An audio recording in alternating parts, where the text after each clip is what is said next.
News के रात्रि bulletin में आप सभी का स्वागत है। आपके साथ मैं हूं रिया तोमर। आइए नजर डालते हैं आज की कुछ प्रमुख खबरों पर। मसूरी और रामनगर में मनाया गया विश्व पर्यटन दिवस। अंकिता हत्याकांड पर विधायक हल्द्वानी ने उठाए सवाल। विधानसभा अध्यक्ष खंडूरी ने शुरू की टर्मिनेशन की कार्यवाही। हल्द्वानी में अभ्यर्थियों का बयान, कहा सरकार ने किया आंदोलन और भूख हड़ताल करने को मजबूर। अंकिता हत्याकांड के खिलाफ छात्राओं ने रैली निकाल कर की फांसी की मांग। जसपुर में उत्तराखंड हज कमेटी के अध्यक्ष खतीब अहमद का स्वागत। अब खबरें विस्तार से। विश्व पर्यटन दिवस के मौके पर उत्तराखंड पर्यटन विभाग परिषद द्वारा मसूरी के ऐतिहासिक जॉर्ज एवरेस्ट पर विश्व पर्यटन दिवस को धूमधाम से मनाया गया। इस दौरान एडिशनल पर्यटन सचिव C Ravishankar Azad airport and adventure private limited द्वारा जॉर्ज एवरेस्ट में हेली सेवा की शुरुआत की।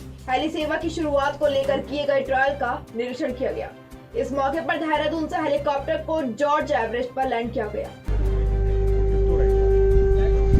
विश्व पर्यटन दिवस में पहले सभी पर्यटकों को ये शुभकामनाएं हमारे ओर से देना चाहेंगे।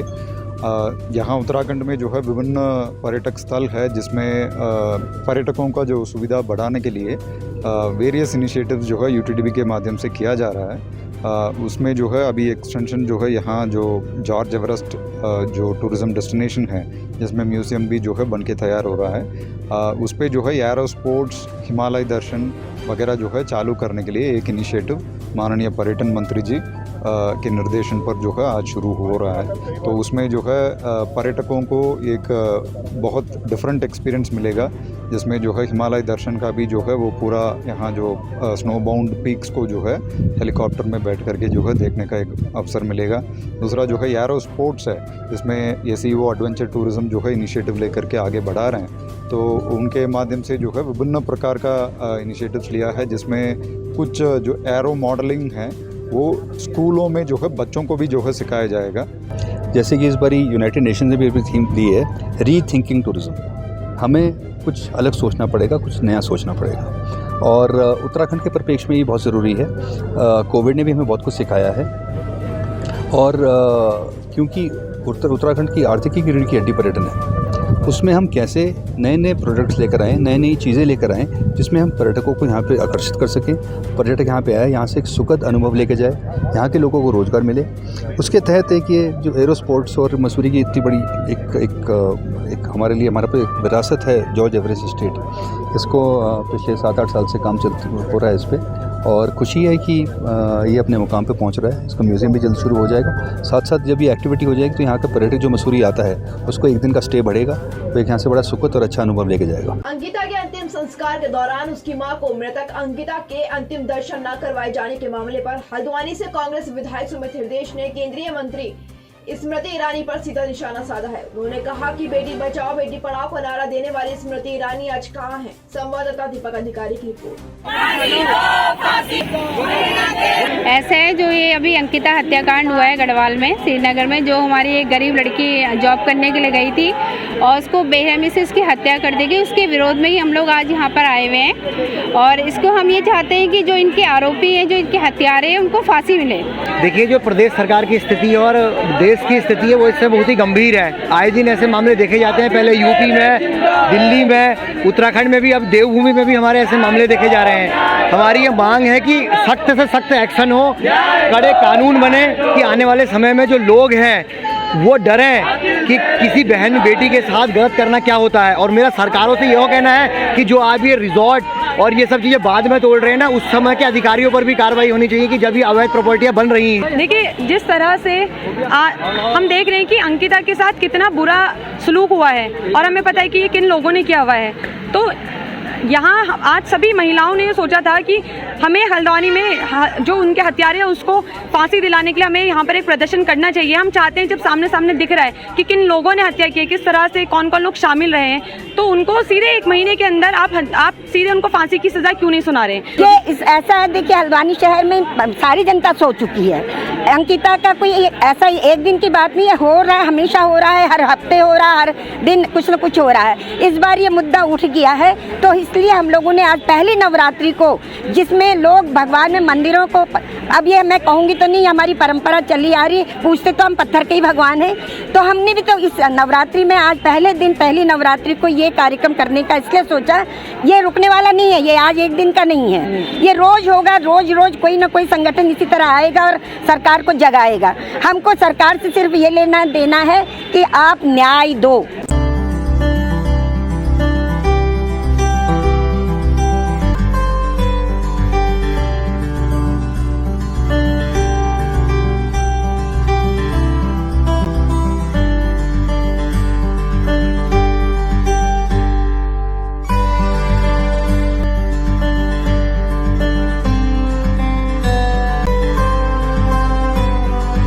इस वर्ष 2022 में विश्व पर्यटन दिवस की थीम पर्यटन पर पुनर्विचार रखी गई है, जो कि कोरोना महामारी के बाद पर्यटन उद्योग में हुए बदलाव पर पुनर्विचार करने को प्रेरित करता है। संवाददाता कैलाश सुयल की रिपोर्ट।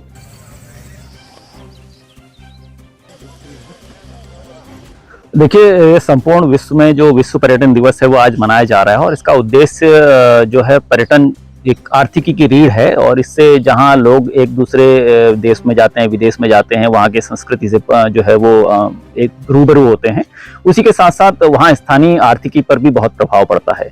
और जो इस वर्ष की थीम है वो रीथिंकिंग अबाउट टूरिज्म, वो मुझे लगता है कि जरूर अच्छी थीम है, क्योंकि एक आदमी हो, चाहे वो स्वयं में हो या कोई भी एक पॉलिसी बनी है, तो उसमें जरूर ये रीथिंक करना चाहिए कि हम लोग उस उद्देश्य को पाने में सफल हुए या नहीं हुए हैं। मैं बहुत खुश हूँ कि आज 27 सितंबर को पर्यटन दिवस है और बहुत धूमधाम से मनाया जाता है, क्योंकि आने वाले दिनों में पर्यटन जो है वो बहुत बड़ी एक सबसे बड़ा एम्प्लॉयर होने वाला है, बल्कि हो चुका है लगभग। इकॉनमी में देश की काफ़ी का योगदान है और जहाँ जहाँ भी पर्यटन है, पूरे विश्व में जहाँ जहाँ पर्यटन है, पर्यटन से लोगों को रोजगार मिला है, उनकी इनकम जनरेशन अपॉर्चुनिटीज़ बढ़ी हैं और लोगों में थोड़ा सा, जैसे कि हम बात करें सिर्फ कॉर्बेट टाइगर रिजर्व की, तो जब से पर्यटन बढ़ा है, टाइगर की संख्या भी बढ़ी है, लोगों के अंदर विश्वास बढ़ा है, जंगल के प्रति जो रवैया था लोगों का सोचने का, उसमें बदलाव आया है, लोग अब कंजर्वेशन की तरफ ज़्यादा बातें कर रहे हैं। मैन एनिमल कॉन्फ्लिक्ट को भी अगर देखें हम तो बहुत ज़्यादा लोगों के अंदर रोष नहीं है, वरना पहले किसी ज़माने में कोई टाइगर ने अगर किसी गाय को मार दिया या कोई आदमी किसी उसमें घायल हो गया तो एक बड़ा हंगामा हो जाया करता था, लेकिन अभी वर्ल्ड टूरिज्म डे के उपलक्ष्य में कॉर्बेट टाइगर रिजर्व में हमारा मुख्य प्रयास ये रहता है कि जो भी टूरिस्ट यहाँ आ रहे हैं उनमें उनको एक अच्छा अनुभव कॉर्बेट टाइगर रिजर्व में भ्रमण के दौरान हो। और इस साल की जो थीम रीथिंकिंग टूरिज्म पर की जो थीम है, उसमें सस्टेनेबल टूरिज्म पर बहुत जोर दिया गया है। खासकर कोविड-19 के बाद जो परिवर्तन टूरिज्म सेक्टर में हुआ है, उसको किस तरीके से उससे उभरा जाए और किस तरीके से उसे बेहतरी की तरफ ले जाया जाए, इस पर हमें चिंतन करने की ज़रूरत है। साथ ही साथ हमें यह भी ध्यान रखना है कि टूरिज़्म, टाइगर सेंट्रिक टूरिज़्म इस तरीके से संभव हो पाए जिसमें कि कंजर्वेशन को और सस्टेनेबल डेवलपमेंट को हम एक बैलेंस के रूप में स्थापित करते हुए हम आगे ले जा सकें। उत्तराखंड विधानसभा में अवैध नियुक्तियों को लेकर जांच समिति की रिपोर्ट आने के बाद अब विधानसभा अध्यक्ष द्वारा टर्मिनेशन की कार्यवाही शुरू कर दी गई है, जिसमें बीते 40 टर्मिनेशन लेटर कर्मचारियों को दिए गए हैं और आज भी 100 कर्मचारियों के टर्मिनेशन लेटर जारी किए जा रहे हैं।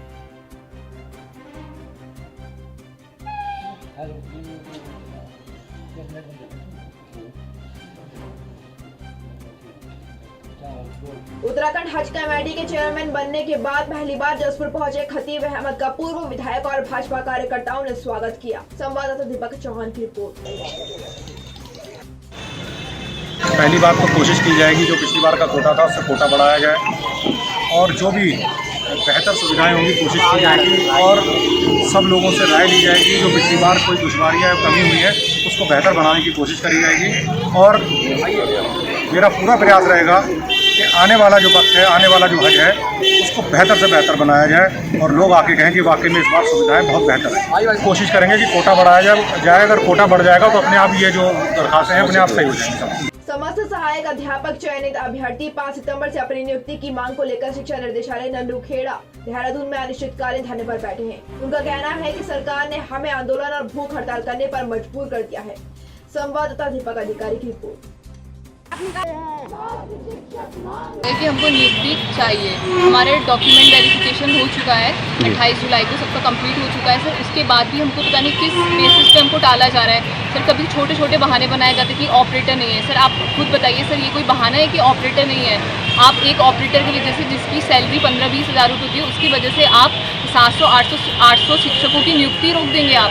तो सर ये बिल्कुल निराधार जो इनके बहाने हैं, सरकार हमको बिल्कुल आश्वासन देने में लगी है। इवन जो डॉक्टर धन सिंह रावत जी हैं, हमारे माननीय शिक्षा मंत्री, उन्होंने एक स्कूल में अपना बयान में कहा कि 5 से 15 सितंबर के बीच हम सभी शिक्षकों को, LT शिक्षकों को नियुक्ति दे देंगे। लेकिन सर आज 26 सितंबर हो चुका है सर, और हमारा धरना प्रदर्शन लगातार 5 तारीख से देहरादून में चल रहा है। उसके बाद भी सर हमको नियुक्ति नहीं मिल रही है, ना ही कोई हमको बता रहे हैं कि कब तक आपकी नियुक्ति होगी। क्योंकि SSSC तो सिर्फ एक बहाना है, क्योंकि हमारी जो भर्ती है वो एकदम पाक साफ है। क्योंकि 31 दिसंबर को हमारा रिज़ल्ट आ गया था, उससे अभी तक हमें 9 महीने बीत चुके हैं और समस्त जांच प्रक्रिया कंप्लीट हो चुकी है। लेकिन अभी तक किसी ने भी हमारे मामले को LT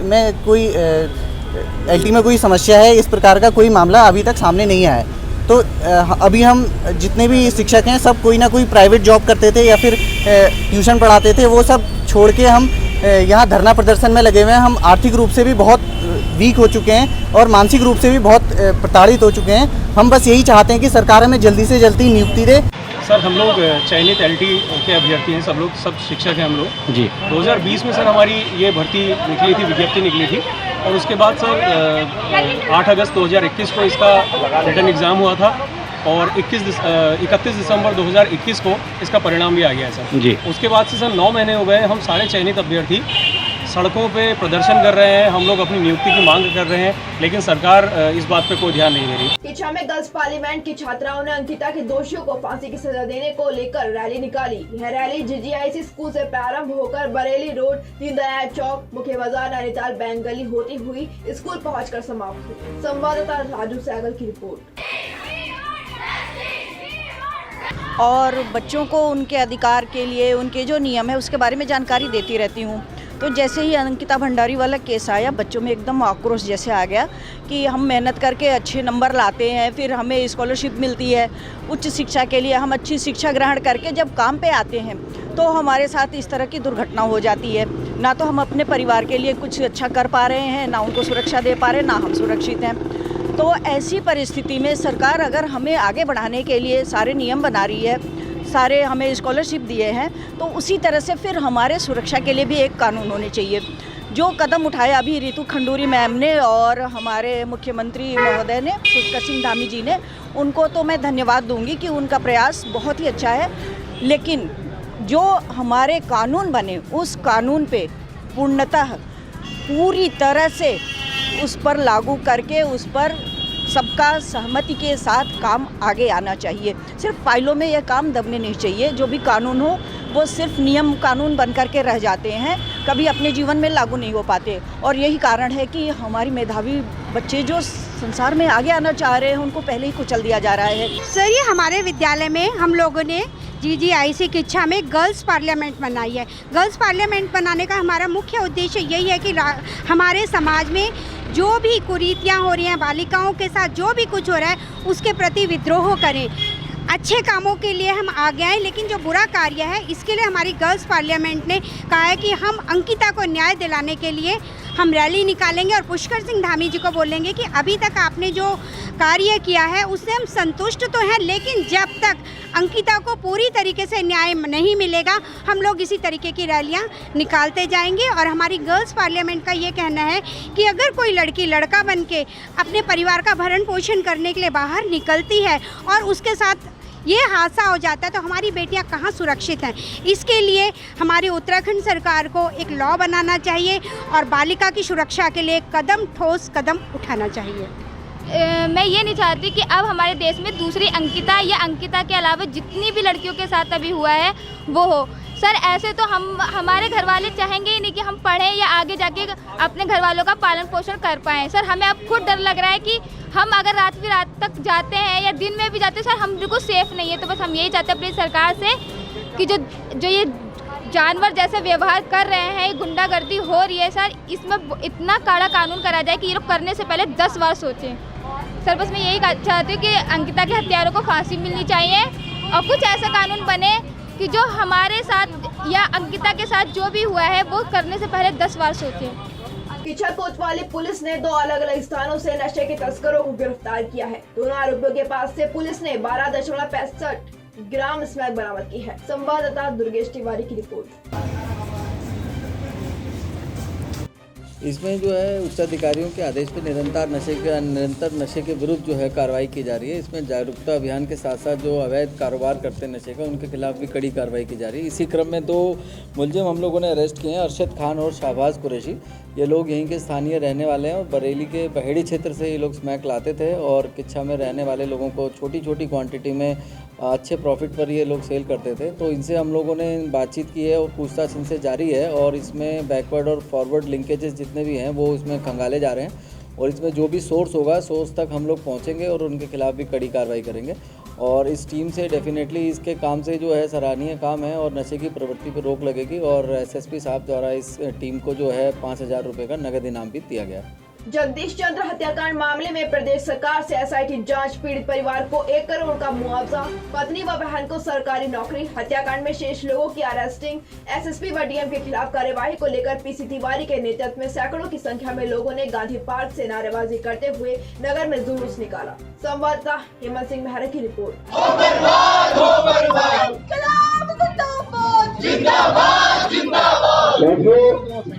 बहुत सारे हमारे साथी व्यापार मंडल के अध्यक्ष जी और हमारे बहुत सारे सुशील भाई और तमाम साथी यहाँ पर आ गए हैं और बहुत सारे साथी हमारे रास्तों में हैं। कहाँ हैं सब लोग?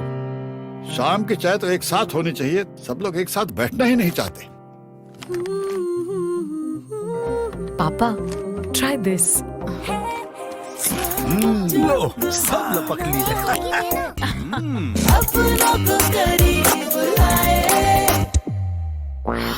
ये क्या हाल कर दिया है रूम का? बस कल से चाय मेरे रूम में।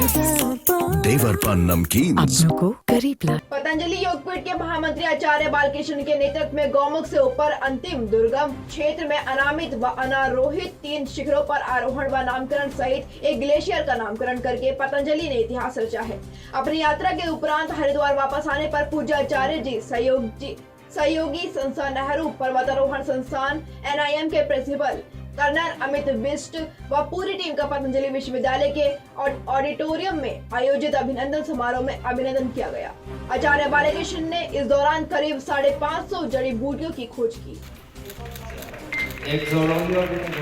मानव पद चिन्हों से वंचित अनामित आरोहित पर्वतों का जो नामकरण से बड़ा उनका आरोहण, उनके ऊपर आज यह जो अविजित थी अभी तक पहाड़ियाँ, उन पर विजय प्राप्त करना, यह अपने आप में बहुत साहसपूर्ण कार्य था और कंफर्ट जोन से बाहर निकल करके इस चुनौतीपूर्ण और वीरतापूर्ण पराक्रम को करने के लिए आचार्य श्री को बधाई है। बड़े रूपों में कई बार प्रयास हुए, जो अंतिम प्रयास जो है लगभग आज से 42 साल पहले हुआ था 1981 में। उसके बाद कोई किसी ने साहस नहीं किया वहाँ तक पहुँचने का। वहाँ श्रद्धेय आचार्य श्री के नेतृत्व में, हमारे अमित बिष्ट जी जो कर्नल साहब हैं, इनके नेतृत्व में यह जो कार्य संपन्न हुआ, यह अपने आप में हिमालय के परिप्रेक्ष्य में कहो या पर्वतारोहण के परिप्रेक्ष्य में कहो या तो मानव पदचिन्हों से अभी जो वंचित भूमि थी, जहाँ पर मानव अभी तक पहुँचा नहीं था, उस स्थान पर पहुँचने का यह उपक्रम और पराक्रम रचा, यह अपने आप में बहुत गौरवान्वित करने वाला क्षण है।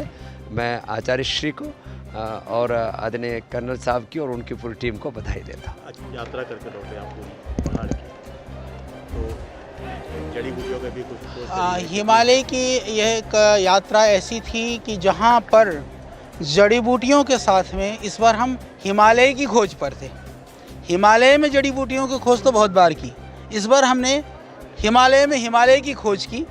जो अनारोहित जो हिमालय चोटियाँ थी, उनमें से हमने 3 चोटियों की खोज करके और उनकी स्थिति, पारिस्थिति और प्राकृतिक जो बना हुआ स्वरूप था, उसके आधार पर उसका नामकरण करके हम लौटे हैं। क्या क्या नाम रखे उनके? उसमें जो सबसे ऊंची चोटी थी वो चाइना के साइड में, श्री कैलाश के बाद में उससे ऊंची चोटी कोई भी नहीं है। हमें लगा कि जो देश की रक्षा के लिए लगे हुए जितने भी वीर, शहीद, क्रांतिकारी, महापुरुष वो आज तक काम कर रहे हैं, तो राष्ट्रवाद की परंपरा के लिए उसका नामकरण होना चाहिए। इसलिए हमने उसका नाम राष्ट्र ऋषि, और उसके बराबर में दूसरा जो राष्ट्र है वो योग के बिना जीवित नहीं रह सकता, तो उसे थोड़ी सी दूसरी छोटी छोटी का नाम हमने योग ऋषि, और उसके थोड़ा सा राइट साइड में लेफ्ट साइड में एक और चोटी थी, उसको हमने फिर आयुर्वेद परंपरा के नाम पर आयुर्वेद ऋषि। इस तरह से 3 ऋषियों के नाम पर 3 हिम शिखरों का हमने नामकरण किया। साथ में जो उसका पूरा जो ग्लेशियर का क्षेत्र है, तीनों जो हमारी चोटियों के बीच में एक बहुत बड़ा क्षेत्र है, किलोमीटर का जो ग्लेशियर का भाग था, उसको हमने ऋषि ग्लेशियर या ऋषि बामक उस रूप में उसका नामकरण किया। यह करके फिर हम वहाँ से टोटल हमको 15-16 दिन लगे। 15-16 दिन की यात्रा के बाद में अब ये लौट करके हम हरिद्वार। कितनी जड़ी बूटियाँ इस तरह की मिली हैं? उसकी तो क्योंकि हमने एक जो व्यक्ति पहले चढ़ता है, किसी भी उसकी एक प्रक्रिया है, IMF वगैरह दूसरी संस्थाएं करती हैं, जो पहले आरोहित करता है और जो डॉक्यूमेंट सबमिट करता है, उसकी एक पूरी प्रक्रिया है, उसके तहत वो कार्रवाई पूरी की जाएगी। उसके लिए जितने भी जो पेपर्स और जो डॉक्यूमेंट्स रिक्वायरमेंट्स होंगे उसको प्रॉपर ढंग से पूरा कर लिया जाएगा। और उसके उतरने के बाद में हम लोगों ने पहली बार ज़्यादा से ज़्यादा हाइट पर जितनी जड़ी बूटियाँ थी, अधिक जड़ी बूटियाँ, उनका भी संग्रहण करने का काम किया। गंगोत्री से लेकर के, गौमुख से लेकर के तपोवन तक हमारी पूरी टीम, हमारी 2-3 टीमें थी जो जड़ी बूटियाँ इकट्ठी कर रही थी। 550 से ज़्यादा जड़ी बूटियाँ अभी हमने आइडेंटिफाई की हैं, उनकी चेक लिस्ट बना ली गई है, उनका हर्बेरियम तैयार हो रहा है, उसके ऊपर रिसर्च का काम हम लोग करेंगे। कितना कठिन था ये पूरा? कितना था इसको मापा नहीं जा सकता। मैं इतना ही कहना चाहता हूँ कि जब दुश्वारियाँ होती हैं, कठिनाइयाँ होती हैं, तो हम कहते हैं ना कि हिमालय जैसी चुनौतियाँ, हिमालय जैसी कठिनाइयाँ, बस उतनी ही कठिनाई थी। जो आपको लगा कि इस समय फंस गए या कहीं ऐसी स्थिति? ये जो पूरा एक्सपीडिशन था, जो हमने 16 दिन में किया, इसमें पूरे 80% टाइम बैड वेदर था, बड़ा हैवी स्नोफॉल था, लेकिन आचार्य जी के नेतृत्व में और उनका जो मनोबल और वो तपस्वी हैं उनकी गाइडेंस में हमने एक्सपीडिशन को पूरी मेहनत से किया और ये सफल रहा। क्योंकि इस समय इतनी बर्फ़ गिर रही है सीज़न में कि मैक्सिमम हमारे आसपास जितने भी एक्सपीडिशन थे 80% अनसक्सेसफुल रहे, लेकिन हम इसको सफलता 15-16 दिन तक वहाँ बिना नहाए और प्रकृति के विषम परिस्थितियों में रहना ही अपने आप एक चुनौती है। किच्छा में राजकीय बालिका इंटर कॉलेज में पोषण माह एवं राष्ट्रीय सेवा योजना के स्थापना दिवस के मौके पर तमाम प्रतियोगिताओं का आयोजन किया गया, जिसमें विजयी छात्राओं को पुरस्कार देकर सम्मानित किया गया। संवाददाता राजू सहगल की रिपोर्ट।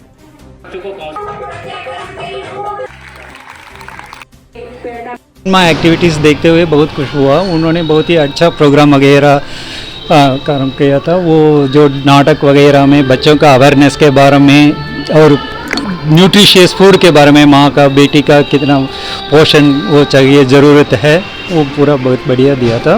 पोषण माह का दे के जिला अधिकारियों को और स्कूल जो भी टीचर्स वगैरह को, I am very grateful to them for giving me an opportunity. आज का दिन बहुत खास था क्योंकि आज केवल राष्ट्रीय सेवा योजना का स्थापना दिवस ही नहीं था, ब्रिटानिया न्यूट्रिशन फाउंडेशन का पुरस्कार वितरण समारोह था और महिला सशक्तिकरण एवं बाल विकास कार्यालय के द्वारा यहाँ पर हमारे बच्चों को रिफ्रेशमेंट की व्यवस्था भी थी। अटल उत्कर्ष राजकीय बालिका इंटर कॉलेज किच्छा में पोषण माह मनाया जा रहा था और जो है NSS का स्थापना दिवस, इस में चीफ गेस्ट जो बने थे, मुख्य अतिथि, वो बाल विकास परियोजना के सचिव भारत सरकार थे और विशिष्ट अतिथि जो थे उदय प्रताप सिंह का कार्यक्रम अधिकारी ऊधम सिंह नगर को बनाया गया था और जिसमें कि बच्चों को विभिन्न जानकारी दी और बताया गया कि NSS जो है युवा शक्ति के विकास के लिए हुआ है, जो कि समाज के साथ मिलकर कार्य करती है, जिससे बच्चे का सर्वांगीण विकास होता है और विकास तभी हो पाएगा जब वो पोषित होगा। तो पोषण माह भी मनाएगा साथ में और उसके बारे में भी जानकारी दी गई कि बच्चे को मोटा अनाज खाना चाहिए और क्या क्या खाना चाहिए, क्या क्या नहीं खाना चाहिए, इसके बारे में विस्तृत जानकारी विभिन्न वक्ताओं के द्वारा दी गई। आज के लिए इतना ही। उत्तराखंड से जुड़ी तमाम खबरों के लिए बने रहिए सुरागरा न्यूज़ के साथ। धन्यवाद।